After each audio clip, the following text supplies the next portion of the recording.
This gentleman here is Matt Johnson of The. And The has a new album out now, Mind Bomb, which is a smart title. And on this album, we've changed the lineup of the band now. Would you care to expand? Well, it was never really a band before anyway. I just used musicians, brought them in as and when I needed them. But I decided, because I was going to do a world tour, which was going to probably take in Korea, everywhere. everything? Yeah, China, Iran, Afghanistan, that's where we're starting.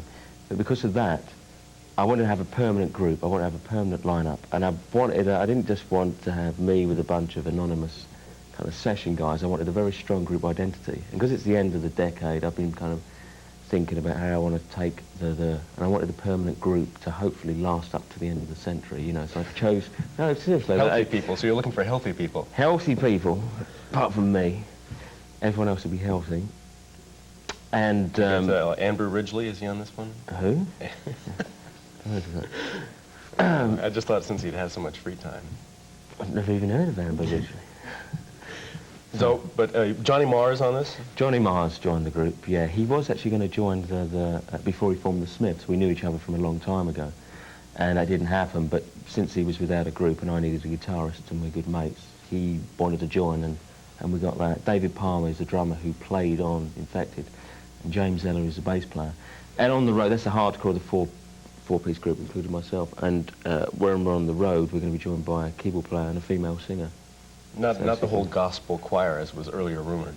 No, we're going to get the audience to take the gospel choir part. Oh, good. I love those kind of shows. Yeah. And you made a video for The Beaten Generation. I did. Yeah, this is the first video. Were there any humorous anecdotes about the shoot? No, nothing. The wild dogs didn't get loose from the end of the lot or anything like that? Funny happened. I'm sure something funny happened, but I can't think. I can't think. Well, it'll probably come to you as we show it. So it come to everyone as we show it. This is The Beaten Generation from The. When you cast your eyes upon the skylines of this once proud nation. You.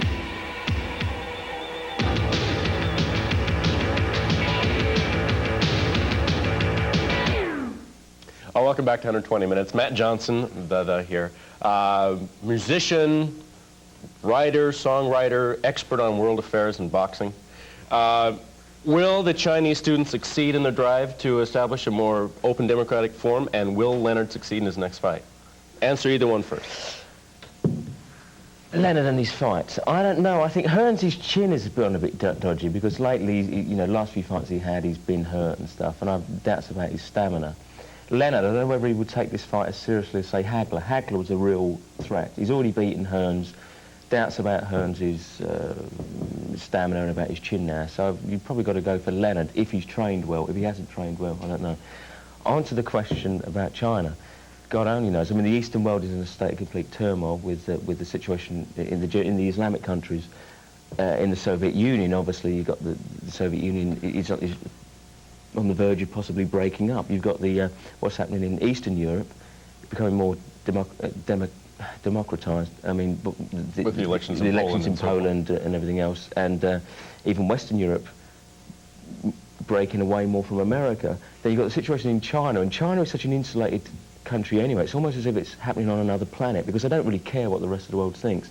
The rest of the world cannot really influence their affairs.